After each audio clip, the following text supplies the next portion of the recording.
so many things, when I look back at them, cause damage to me, because now that I'm saved and I look at Jesus Christ and I see things clearly, I really understand what God did with me. When he first took me out, I didn't really understand. I was just amazed by the glory of it. But now that I look back, I see what God did. See, when I was 10 years old, I was sexually abused, and I went through a process of dealing with that abuse on my own. Nobody knew that I was sexually abused, and it was something that I held within myself, and it was something that I always dealt with, and I tried to cover up. And as the years went on, then I started to see domestic abuse in my life. So then that pain started covering up the other pain. And I put that in a special place. I didn't tell my friends. I didn't tell my family. I didn't tell anyone that I was being hurt, deeply hurt, by seeing my mother going through these things, seeing alcohol and drugs run rampant in my family and do damage to family members of ours.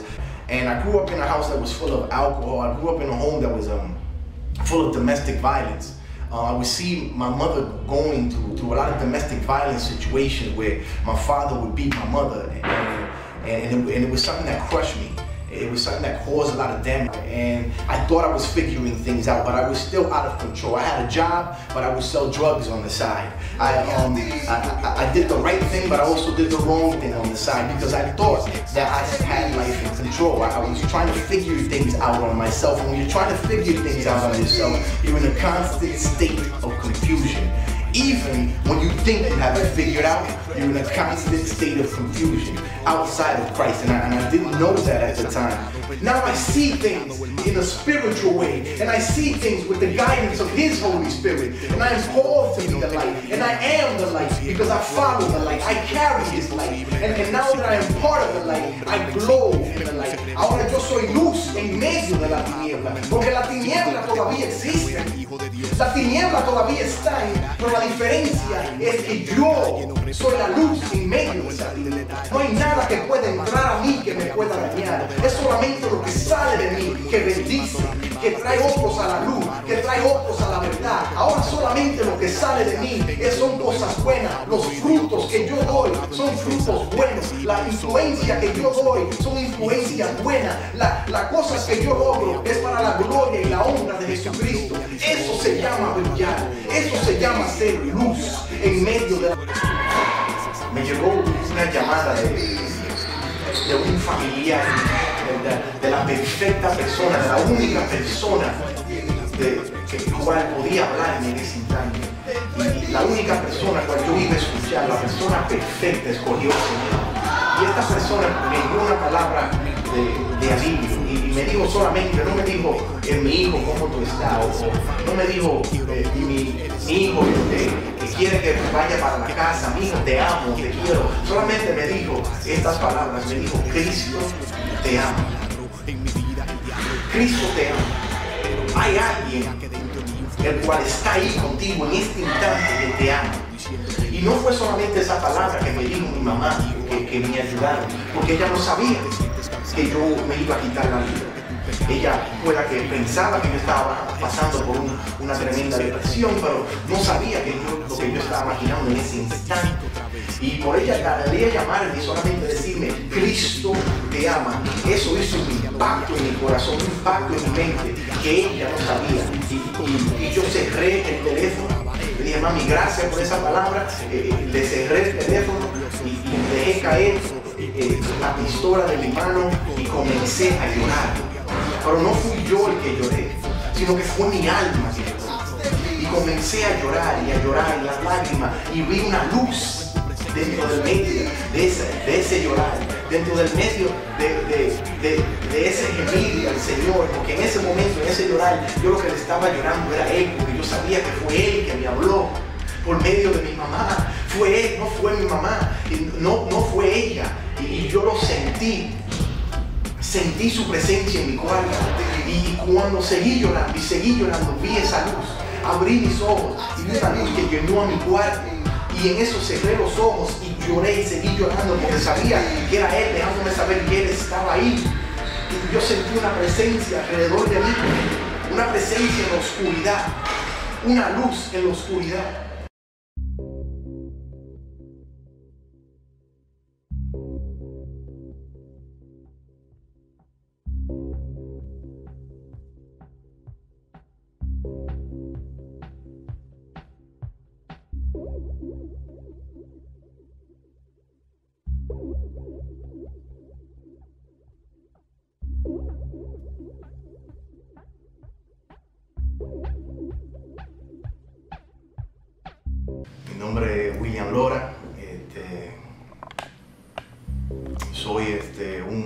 siervo del Señor ahora, pero ¿cómo llegué aquí? Me pidieron los hermanos de la iglesia mía que compartiera mi testimonio. Y mi testimonio es algo que es, en realidad, se trata de una relación personal con Cristo. Se trata en realidad del poder del Espíritu Santo. Y lo que más me acuerdo es el momento en el cual caí y lo que el Señor hizo conmigo. Una palabra viene a mí, el Señor me la trajo, y en este momento, and it's found in 1 Corinthians chapter 2 verses 4 and 5, and it says, my message and my preaching were not with wise and persuasive words, but with a demonstration of the Spirit's power, so that your faith may not rest on men's wisdom, but on God's power. Glory be to God. And I think that word is given to me because it has to be understood that what God does with us, lo que el Señor hace con nosotros, es para demostrar el poder de su Espíritu, para que otros vean lo grande que Él ha sido con nosotros y la cosa maravillosa que Él quiere hacer con cada uno de nosotros. Yo cuando fui joven o cuando fui más joven, me crié en una casa llena de buenos ejemplos y también malos ejemplos. Yo me crié fui criado en la iglesia evangélica cuando joven y me acuerdo de esos tiempos también. Pero a mi familia inmediata de salirse de los caminos del Señor, llegaron las malas influencias, se pusieron más potentes porque siempre tenemos malas influencias. And I remember how God calls me or calls us to be the light of the world, and how God calls us to be different and to be unique. And being different and unique does not mean being strange. It means actually being normal. Glowing in the dark is something that we're called to be. But I'm not going to talk about that now. What I will talk about, what I will let you know is what God did with me. And I guess the most important thing that He did with me was save my life. And I say that's the most important thing because it had to take that moment. See, when I grew up, as a younger kid, I kind of thought that I knew everything. Yo creía que lo sabía todo. And like a lot of teenagers do, like it's normal to do, we think that we can figure things out on our own. And I grew up in a house that was full of alcohol. I grew up in a home that was full of domestic violence. I would see my mother going through a lot of domestic violence situations where my father would beat my mother. And it was something that crushed me. It was something that caused a lot of damage to me.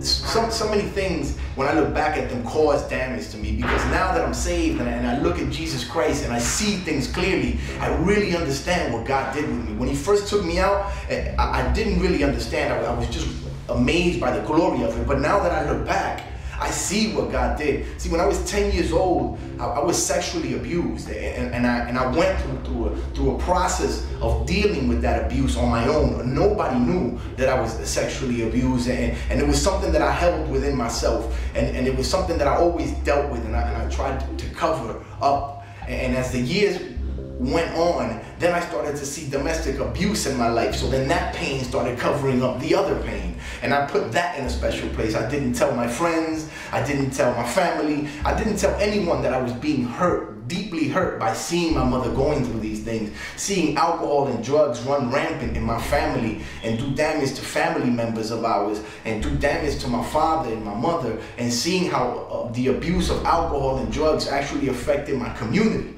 So when I became when I became, I would say older, older teenager, I held on to bad influences in my neighborhood, but I didn't see them as bad. I just saw them as ways out of the pain that I was going through, of all of these things that I was experiencing in my home, and all these things that I had experienced when I was younger. I saw my friends as people who were going through the same pain, and we got together and we began to do other things to cover up the pain. We did worse things than the things that we went through. We became bad influences, which is the worst thing that you could be, is a bad influence. And I became a bad influence in my neighborhood, and I became a violent person. I became a person that cared about what people thought about me. And I guess as I got older, I started to figure things out, and I thought I was figuring things out, but I was still out of control. I had a job, but I would sell drugs on the side. I did the right thing, but I also did the wrong thing on the side, because I thought that I had life in control. I was trying to figure things out on myself, and when you're trying to figure things out on yourself, you're in a constant state of confusion. Even when you think you have it figured out, you're in a constant state of confusion outside of Christ. And I didn't know that at the time. And there came a point in my life, llegó un punto en el momento mío. Now, I wasn't raised with my father. My father, he left my mother at a very young age, when I was a young age. And another individual, my stepfather, he came into my mother's life, and he was also a violent person. And I remember at a certain point in my life, I started to want to figure things out a little more. And my father came back into my life. And when my father came back into my life, he offered me a car. And I remember I accepted the car. I was about 18, 19 years old at the time. And I drove down to a city called Atlantic City. And when I got down to Atlantic City, my father, he used to work in casinos. He used to work in that type of environment. And I remember I went down to Atlantic City to one of the casinos where he was working, but also to visit some family members of mine down there. And while I was visiting them, I was drinking and driving, which is something that I did regularly as a teenager. And when I was drinking and driving, and this one visit to Atlantic City, I crashed with another car. And when I crashed with the other car, I crashed head on with the driver of that car. And when I crashed head on with the driver of that car, the driver of that car passed away. Because of my drinking and driving, I took the life of someone. Someone's life was taken off the face of the earth. It was a woman by the name of Adeline Calaris. She was 45 years old. And when I think about that, and I think about the damage that I caused to another life, and I think about the damage that I did to my society, the bad influence that I was in my community. I went out into the world. Now the pain, it can't be described. The pain of knowing that you are responsible for affecting someone else, for taking someone else from the face of the earth. It's a very humbling experience. It's not only humbling, but it also takes something from you. I can't describe what it took from me. All I know is that a certain sense of satisfaction that I had was completely gone. I was not happy anymore. And no matter what I tried to do from that point on in my life, I wasn't happy. Now I was in the hospital. I was in a coma after the accident. A numerous amount of things happened. I was in outpatient therapy. I ended up going to prison behind the accident. And even after going through all of those things, even after doing all of those things, the depression that I went through, the mark of depression that was left in me, never for the rest of my life left me. I was always in a state of depression because I knew that I had done something so bad. And before that, I was always a young person that I thought, like I told you earlier, I thought I knew everything. I was in control of everything. I thought I had everything under control. I thought that I could figure things out on my own. And I was always thinking that I didn't need other people's help, that I was gonna be okay. And now something had happened that I thought was impossible to correct, was impossible to make right, that I could never be forgiven for something like this. You know, you start to think a lot of things. You start to think, you know, men especially, they always think normal things. A normal thing would be, well, if someone tries to hurt my family, if someone did something to my mother, if someone did something to my family, I don't know what I would do, right? But imagine that you were put in a position that you took someone's life by mistake. You didn't mean to do it. You just went out, and because of some carelessness that you did, somebody was gone from the earth. Because I was very careless. I thought that I knew everything, and here I was in the middle of an accident. And that's what alcohol and drugs and being outside of Christ does. And especially when you try to figure it out from a perspective when you're already okay. In other words, from a perspective of outside looking in, I see now the things that I did, and I see now, wow, how wrong I was. Well, as I went on through life, after I came out of the hospital, after I came out of prison, because I was also in prison for some time, after all of that, I thought I was going to be okay. I said, well, I'm never going to drink again. I said, well, I'm never going to smoke again. I'm never going to hang out like I used to, you know, because I took somebody's life. But there was a problem still. There was a depression still that hadn't been handled. There was still an emptiness inside of me that no matter how much I tried to figure it out, I couldn't. This emptiness couldn't be filled, and all of this, the child abuse that I went through, the domestic violence that I went through, the alcohol and substance abuse, now topped off with this accident that happened, and all of these things, nothing that I did could take the pain of all of these things away, no matter how correct I was. And let me tell you that I succeeded for a while. I stopped drinking. Yo paré de tomar por un rato, yo paré de fumar por un rato y no jangueé en la calle por un rato y comencé a trabajar y a hacer la cosa bien como yo siempre la hacía, pero ahora no hacía la cosa mala que yo hacía al lado. Pero la depresión, ese vacío que yo tenía dentro de mí todavía estaba ahí. Ese sentido de que no era conforme con nada de lo que yo hacía, por lo más que yo trabajaba, por the more money that I gained, the more money that I earned, el más dinero que yo ganaba, como quiera, no alcanzaba esta felicidad que yo quería, esa etapa de mi vida a la cual yo quería llegar de felicidad o de estar satisfecho, nunca llegaba a eso, y seguía la depresión y volvía a caer después de un tiempo en el alcohol, después de haber estado en este accidente en el cual yo le quité la vida a alguien. Ahora, como quiera, seguí bebiendo y seguí viviendo la vida que yo estaba viviendo. Gente que estaban alrededor de mí me decían cierta cosa, que apoyaban que yo siguiera viviendo una vida llena de pecado. Los amigos míos me decían, eso no es nada, que eso pasó, olvídate de eso fue un accidente, sigue bebiendo, sigue haciendo la vida, viviendo la vida que tú vivías antes. It's okay to keep drinking, because that was just an accident and you didn't mean to kill that person. You can continue to live the way that you were. You just have to be a little more careful. You just have to be you got to know how to drink now. You got to know how to hang out now. And when you go partying, you got to know how to party now. You know, and I thought of that, and I was like, yeah, you're right, you know, because I was trying to figure things out by myself, but how wrong I was.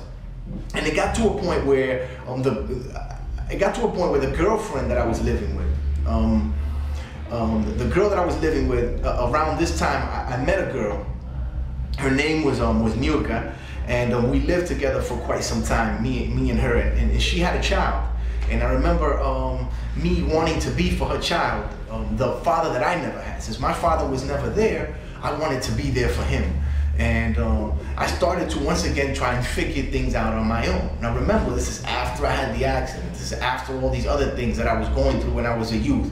Now, I was still figuring things out on my own, outside of God, okay? So I was like, you know what could make things better? What could really improve my life if I did something good for someone? So I'm gonna do something good for this girl. And a lot of us sometimes do that, right? We walk around thinking that we're humbling ourselves, but we're really not humbling ourselves. We're really just trying to figure things out on ourselves. And when we humble ourselves, it means to humble ourselves under God's guidance. That's the only true humbling that you can do. You can serve other people, you can do good for other people all you want. And you can do that on your own. You could be a social worker, you could be a teacher, you could be a police officer, and you could do a lot of positive things in your community. But if you don't do them under the guidance of God, you're not truly humbling yourself.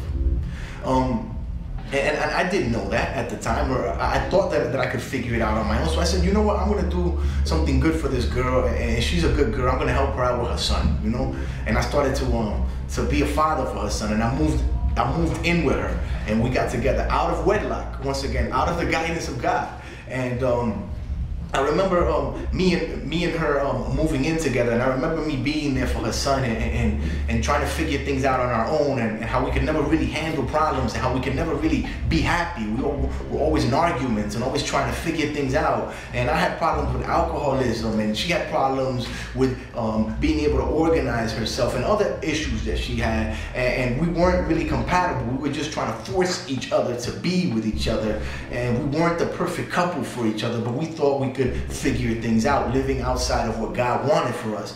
And I remember it got to a point where me and her couldn't be together anymore, and she decided to move on. And because of my alcoholism and drug abuse, I couldn't repair that relationship, and it fell apart. And I was a bad influence on her son. I was a good influence in certain things, but I was a bad influence in others. And if you're a bad influence in others, and you could be a good influence in a few, the bad influences outweigh the good. And you have to understand that outside of God, it's impossible to do good. And Jesus said that. And when you try to figure things out on your own without God, it's impossible to do good, no matter how much you try. 1 Peter chapter 5 verses 6 and 7 say, humble yourselves under the mighty hand of God, so that at the proper time he may exalt you. Glory be to God. Casting all your anxieties on him, because he cares for you. And when he brought this to me, then I started to understand what it is to humble yourselves under his hand, when he saved me. But after she left me, going back to what I was saying, after she left me, I started to fall into this deep hole where I thought I couldn't figure things out on my own anymore, and I became more of an alcoholic, and I became more of a drug addict. I started to abuse of cocaine. I started to abuse marijuana, and it became something that I did regularly, and I lost my job behind that alcohol and drug abuse. I had lost various jobs throughout my life because of alcohol and drug abuse, because I was always calling out from work, or I was always doing something that kept me from getting up early the next morning. So I would lose jobs left and right because of alcohol and drug abuse. And I remember me not being able to fix that, but I would always fix it for a little while, and then all of a sudden get another job. And these were all things that caused my relationship with her to fall apart, because it wasn't giving her some type of stability. She was like, well, wait a minute, this guy isn't stable. You know, he's always losing his jobs. He's not a stable person, and I'm trying to raise a son around him. And that caused damage to our relationship as well, amongst many other things. Like I said, now looking back that I'm in Christ, I see things clearly, and I see where I went wrong, and I see what I could have done right. And now that I glow in the midst of this darkness, I see how I can share this light with others, and how my testimony, how the things that I went through, how God taking me out of them can actually help another person. And I remember specifically after she left me, that other things in my life weren't going okay, and I started to fall behind on my bills, and I wasn't paying my rent, and I wasn't making my car payments. And because of that, because of those things, I lost touch with reality. And when I lost touch with reality, let me tell you something. If you're living outside of Christ, you're not in touch with reality. If you're partying all the time, drinking all the time, hanging out all the time, that's not reality. You're out of touch with reality. You're living in a fantasy world. See, us who are in the walk of Jesus Christ, we are living in the real world. We are living in the world that was set up for us. We are real, because we have found and know the truth. hemos conocido la verdad. Nosotros somos los realistas. Los que están fuera del camino del Señor están viviendo una fantasía. Están viviendo algo que es fuera de lo normal. Y el Señor me trajo a mí de estar en ese mundo, en esa dimensión llena de maldad, llena de iniquidad, controlada y dirigida por el demonio, dirigida por cosas malas. Un mundo de fantasía y ciego y completamente tonto. Me sacó de ese mundo y me trajo a la luz. Me trajo a un punto que yo no solamente soy parte de la luz, pero que ahora puedo compartir de esa verdad que es la luz con otros. Y dejarte saber, si tú estás perdido, mi hermano, hay salvación. Si tú te sientes confundido, hay algo para ti.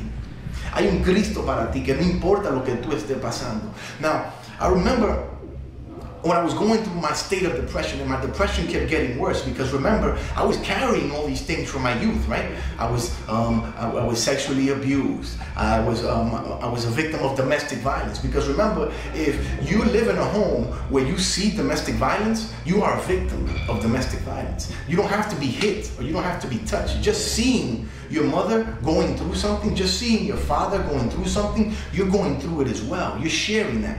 You're being a part of that, so you're also a victim. And also seeing my friends, you know, selling drugs and being a part of someone who did bad things in the community, because I thought that was the cool thing to do. I thought that was the real thing to do. I thought I was keeping it real if I did certain things that impressed my friends or that impressed society, or just so I can have material things. All of the depression that was brought upon me doing all of these things, because I knew deep down inside of me that they were wrong, and all the depression from the hurt now came to a culmination. Vino a un punto de que yo tenía que lidiar con él. Y la manera que yo encontré de lidiar con este punto, con esta depresión, que ya me llené totalmente de depresión, ya le quité la vida a alguien en un accidente, tenía toda depresión de ser abusado, tenía toda depresión de ver a mi mamá que le daban golpes todos los días, tenía esta depresión de que trajo el alcohol y el abuso de droga, tenía la depresión de ver amigos míos en el barrio mío como le quitaban la vida en ganga o la misma policía.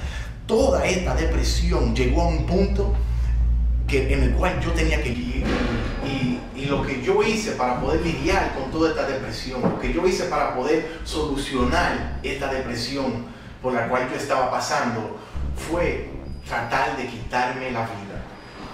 Yo pensé que el tratar de quitarme la vida, o el quitarme la vida, iba a solucionar los problemas míos.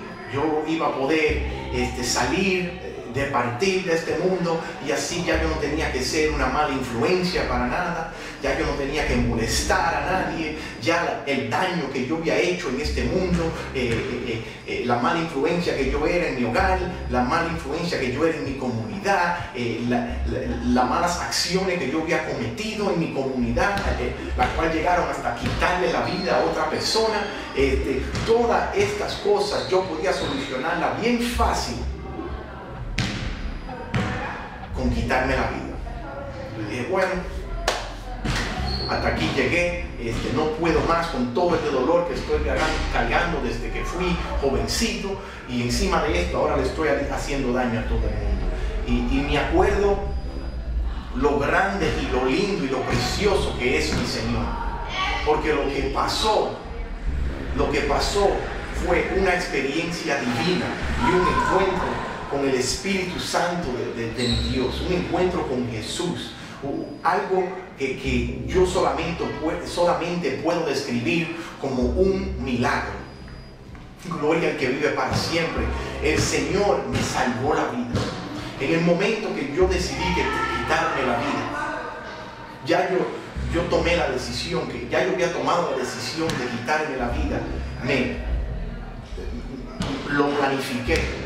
Cogí una pistola, que yo tenía acceso a una pistola, y cogí esa pistola y comencé a mirarla, y comencé a pensar cómo quitarme la vida, cómo iba a ser, y comencé a maquinar, como decimos, lo que iba a pasar en este instante. Ya duré hasta la media tarde de la mañana pensando lo que iba a hacer, porque ya había perdido mi trabajo, ya había perdido mi mujer, ya me estaban botando del apartamento, me pusieron un notice en la puerta que tenía que irme y estaban pasando tantas cosas y me llegó una llamada.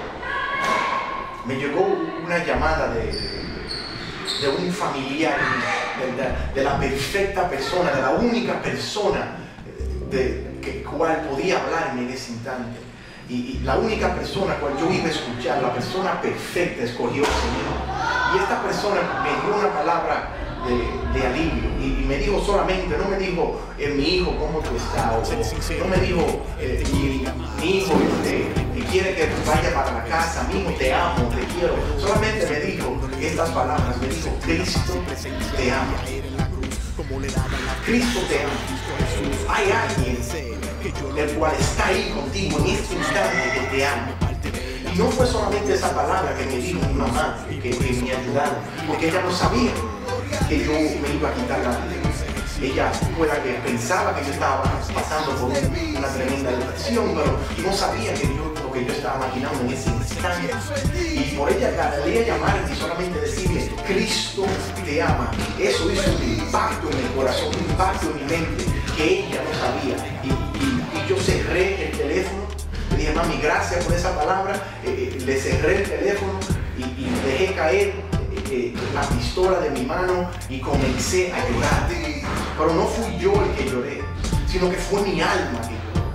Y comencé a llorar y las lágrimas, y vi una luz dentro del medio de ese llorar, dentro del medio de ese gemir al Señor, porque en ese momento, en ese llorar, yo lo que le estaba llorando era Él, porque yo sabía que fue Él que me habló por medio de mi mamá. Fue Él, no fue mi mamá, no fue ella, y yo lo sentí su presencia en mi cuarto, y cuando seguí llorando, vi esa luz, abrí mis ojos, y vi una luz que llegó a mi cuarto, y en eso cerré los ojos, y lloré y seguí llorando, porque sabía que era Él, dejándome saber que Él estaba ahí.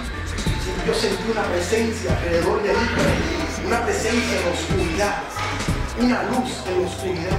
And I started to glow in the dark. I started to know that in the middle of the darkness, I was chosen to be a light. I was chosen and called to be something. That I was important to Him. That I was so important to Him. That He needed to be there with me right then and there in that way.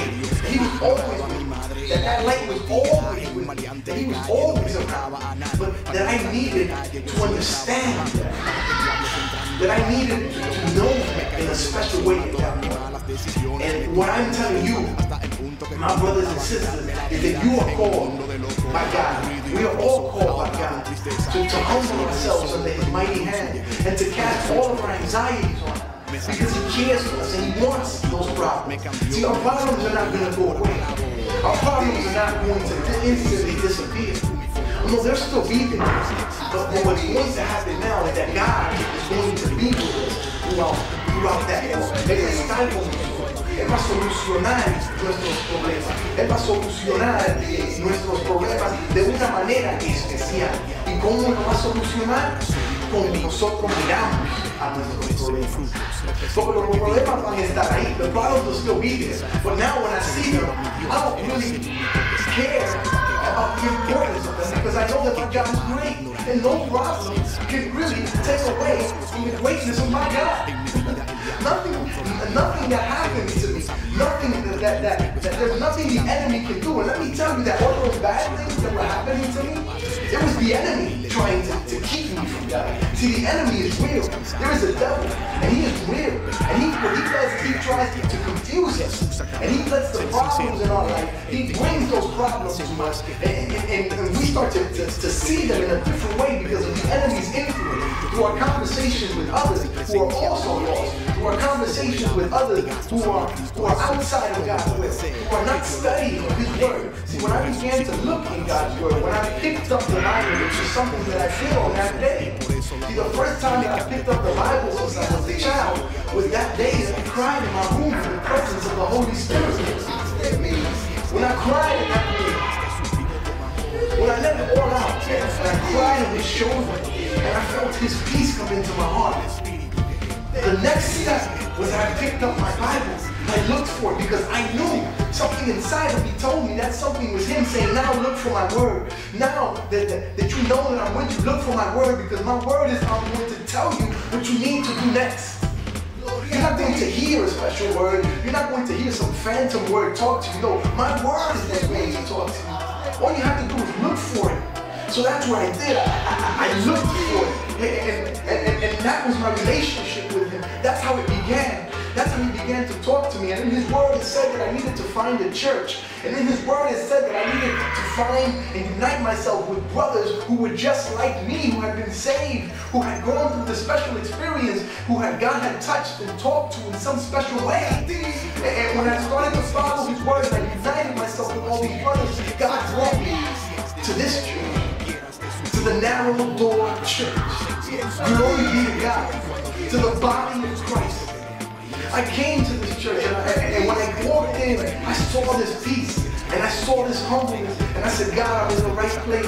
God, your peace is talking to me. God, your peace, it's bringing me here. And I saw the smile on my pastor's face, and I saw the smile on my associate pastor's face, and I saw the smile on the youth, and I saw the joy and the way that my brothers and sisters worship God. And I said, this is truly the house of God. Because here we worship God. Oh, we worship him with our hearts. Oh, you may see our mouths.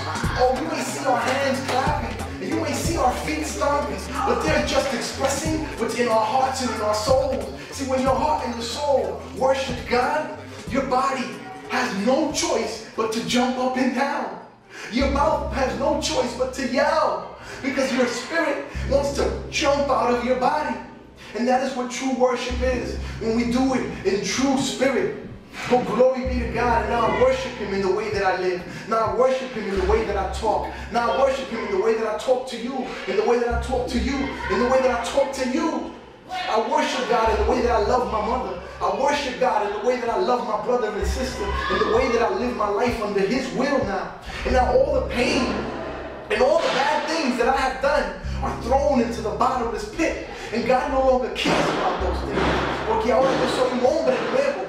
Gloria al Señor. Ahora yo soy un hombre, una criatura nueva, dirigida y guiada por su Espíritu Santo.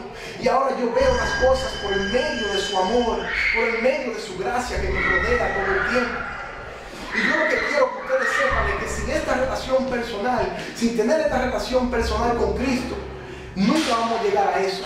Now I glow in the dark.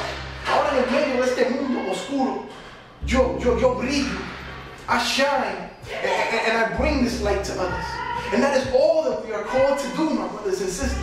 We are called to glow in the dark. And just like I have this testimony, you have your testimony, and you have your testimony, and we have our testimony. And together we make an abundance of testimonies. And my testimony will talk to you, and my brother's testimony will talk to her, and my sister's testimony will talk to her. And we'll all have our different testimonies. And each one of our testimonies will bring God's word to others. And that is the most important thing that we could do, is testify and bring his good news to others. So now I'm glad, and I take joy, and I take comfort in knowing that not only there's a purpose for me, but knowing that there's a perfect purpose for me. That all the pain that I went through when I was a young boy, que todo el dolor que yo pasé cuando yo fui un muchachito, toda esa cosa tenía un propósito para el Señor. Que el Señor siempre estaba conmigo en esos tiempos. El Señor me estaba guiando, que cuando yo me sentía solo y yo no lo escuchaba a Él estaba conmigo planificando un momento perfecto. Y el momento perfecto ha llegado. El momento perfecto es ahora. En tu vida, en nuestras vidas, el Señor quiere ser algo maravilloso. Él ha hecho tantas cosas grandes conmigo. Y la experiencia con su Espíritu de verdad que yo he tenido es esta.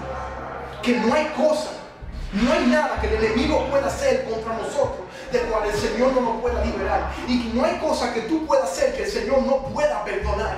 Porque Él me ha perdonado, Él me ha liberado. Y Él me ha dicho a mí, hasta aquí llegaste con tu depresión, hasta aquí llegaste con tu malos sentimientos, hasta aquí llegaste pensando que no hay una solución para ti. Todas esas cosas yo las cojo para mí y ahora yo me glorifico contigo. Yo me glorifico porque ahora tú vas a ser mi siervo y tú vas a hacer algo poderoso en tu comunidad. Tú vas a traer mi amor y mis buenas noticias, mis buenas nuevas a otros y mi mensaje de salvación. Y ahora yo te digo a ti, mi hermano, que el Señor tiene un propósito para ti. He has a purpose for you. And it's a special purpose. I call you to glow in the dark. I call you to make a difference in your community. I call you to say no to the devil and say yes to Jesus Christ. I call you to say no to whatever bad is going on in your life and say, I am not going to let these things affect my relationship with Christ. I am not going to let my neighborhood affect who I am. I'm not going to let the negative influences in my neighborhood affect who I am. I'm not going to let the negative influences in my life affect who I am. I'm going to follow Jesus Christ no matter what. I'm going to make this decision to follow him. And then once you make that decision, once you say those things, he will take care of the rest. He will give you his word. He will let you understand his word. He will let you understand his purpose for you. He will bring his truth to you. And he will let it be known to others through you.